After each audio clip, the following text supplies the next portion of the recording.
everyone! Kumusta kayong lahat guys? Ngayong umaga ay isi-share ko sa inyo kung paano ako magdidilig ng aking mga phalaenopsis. So, meron ako ditong meron ako ditong nakahanda ng tubig. Ayan, ito ay tubig ulan. So, ang gagawin ko guys, pag nagdidilig ako ng aking mga phalaenopsis ay ilulunod ko lang sila ng ganyan. Ayan. So, ang gagawin ko guys, pag ako ay nagdidilig ng aking phalaenopsis, ay ko lang sila, ilulublob ko lang sila sa tubig or ilunod ko lang sila sa tubig, tapos iwanan ko sila ng mga 20 to 30 minutes. Ayan. So, ganito lang ang ginagawa ko guys, pag ako ay didilig ng aking mga phalaenopsis. So, ayan, iiwanan ko lang sila dyan ng mga 20 minutes. Ayan. Tapos, halimbawa, kung hindi pa sila puno, dadagdagan ko ng tubig. Ayan. So, ganyan lang ako, guys, pag nagdidilig ako ng aking mga phalaenopsis. Dati, yung mga phalaenopsis ko ay namatay kasi ang sabi kasi hindi palaging dinidiligan dahil masilan sa tubig. So base naman sa aking experience, hindi ko dinidiligan kasi nga ang sabi once a week lang daw dinidiligan ang mga phalaenopsis dahil masilan sa tubig. Kaya ang nangyari sa mga phalaenopsis ko dati ay namatay kasi na-dehydrated sila. Nangungulubot. So, ganyan lang guys. Iniiwanan ko lang sila ng ng mga 20 minutes. Ayan. Tapos, itong mga ganito guys, ay pinupunasan ko rin sila ng basa or minsan binabasa ko ng ganyan para matanggal yung mga alikabok. Ayan. Alam nyo ba dati, ang dami kong phalaenopsis pero yung iba namatay. Ito kailangan itong tanggalin. Mamaya tatanggalin ko ito. Ayan, yung mga patay na mga ang dami na nilang ugat. Ayan So, pag ganitong patay na, kailangan na itong tanggalin. Ayan, mamaya guguntingin ko yan. Dati yung mga phalaenopsis ko guys ay nangamatay dahil dehydrated sila. Dahil nga ang akala ko, kasi basis doon sa sa napanood ko na ang mga phalaenopsis ay hindi palaging dinidiligan. Mga once a week lang dinidiligan kasi nga daw sensitive sila sa tubig. Madaling magka-root rot. Kaya hindi ko sila masyadong dinidiligan dahil sa takot ko na baka mamatay sila. So ang nangyari naman ay namatay nga sila dahil dehydrated naman, masyadong nangungulubot yung nila dahon. Ayan, kung napapansin niyo, parang nangungulubot na siya, pero babalik din yan pag na sila ng tubig. Ayan. So yun na nga ang nangyari sa mga phalaenopsis ko dati, nangamatay din dahil namatay din sila dahil nga dehydrated sila dahil hindi ko sila halos dinidiligan sa takot ko na baka magkarot-rat.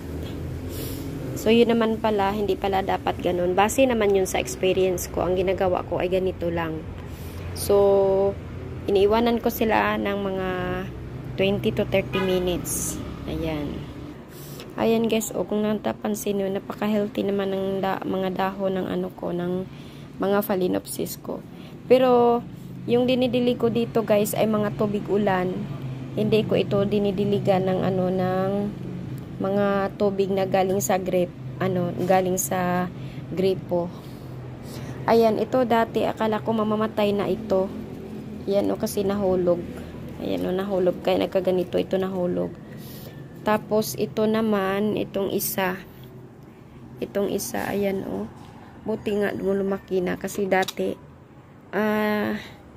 na-dehydrated nga kaya muntik na itong mamatay. Paliit na siya ng paliit. Tapos, yung ibang dahon niya na namatay na, ay naninilaw na. Buti na lang, naagapan ko. So, may nakapagsabi sa akin na dehydrated nga daw, kaya nagkaganon. So, dinidiligan ko, inaano ko sa, binabasa ko palagi yung ano niya, yung mga roots. So, ayan, bumalik naman siya hanggang sa lumaki-laki na siya. Pero dati, ganito to kalaki. Ayan. Ganito to kalaki. So, ang hitsura guys, pag ano, ang itsura ng mga roots nila pag ano na, pag nadiligan na ay ganito na yung itsura. Pag nagkulay green na yung mga ano nila, mga daho ay mga roots nila, ibig sabihin ay ano, tama na yung dilig sa kanila. Ayan. Tingnan niyo naman, 'di ba? Hindi na nangungulubot. Punong-puno na yung ano nila, yung roots nila, hindi na kulubot. Kanina nung bago ko ito diniligan, ano na to, nangungulubot. Pero ngayon ayan oh. Ayan.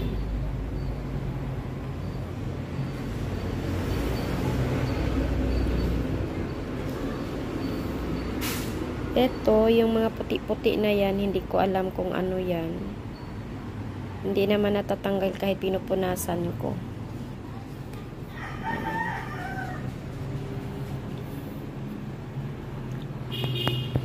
So, ayan guys, itong ano, papalitan ko ito ng potting mix. Bali, ito yung ipapalit ko. Ayan.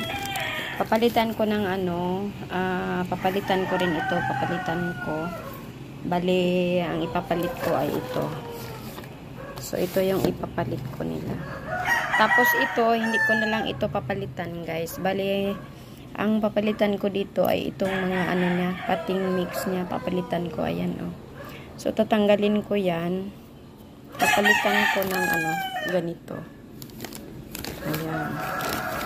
So, bali magtatanggal lang ako ng isa guys. Tapos mamaya ko rin ipakita yung ano, yung iba.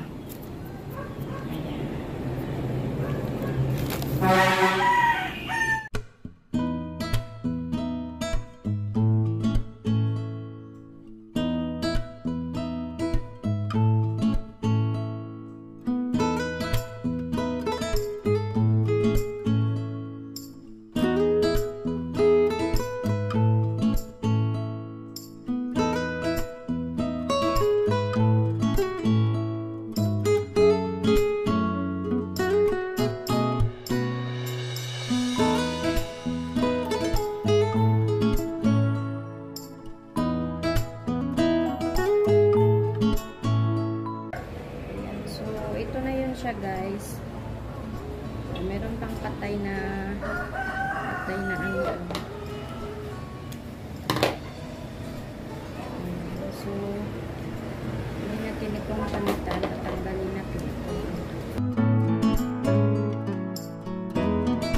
ayan guys, tapos ko nang mapalitan ng bagong pot.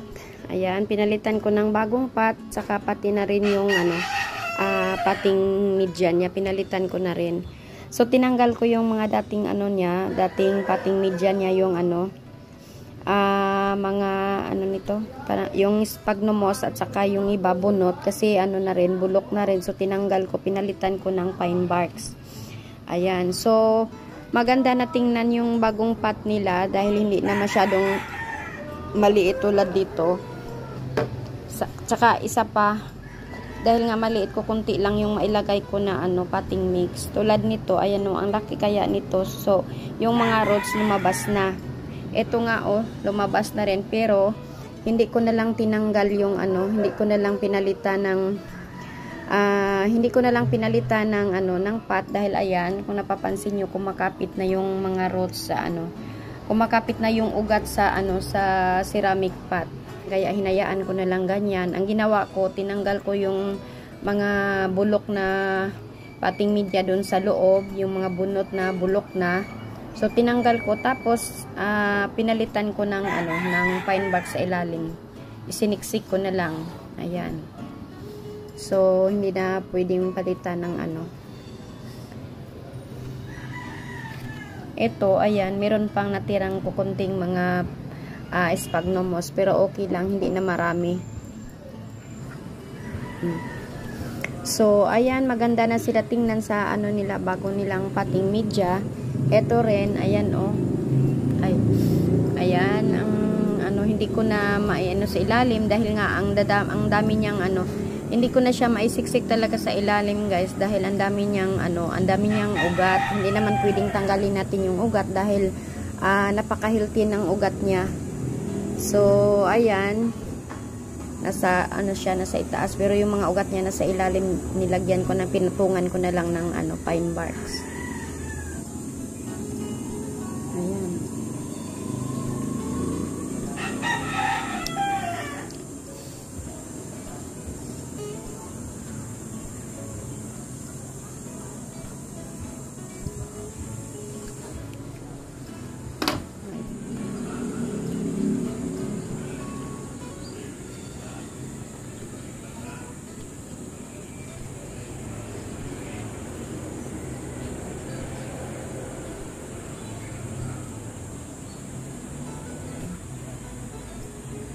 Ayan, napaka pa naman niya, ang kapal.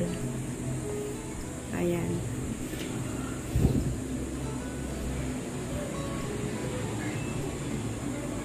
Ayan,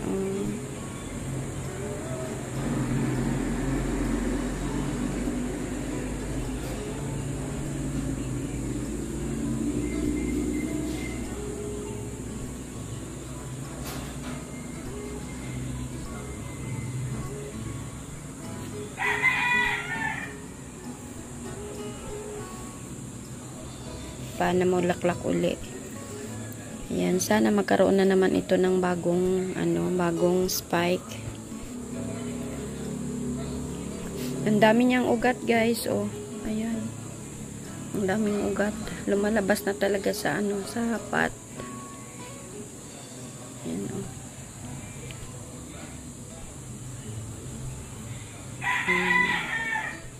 napaka-healthy niya. Ayan, pati ito talaga napaka-healthy.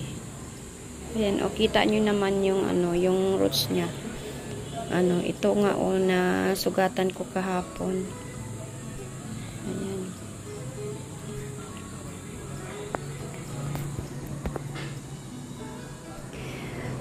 So, ayan guys, tapos na tayo sa pagre-repat ng ating mga phalaenopsis at saka pagpapalit ng kanilang mga bagong potting mix. So, dito ko nilang tatapusin ang aking video.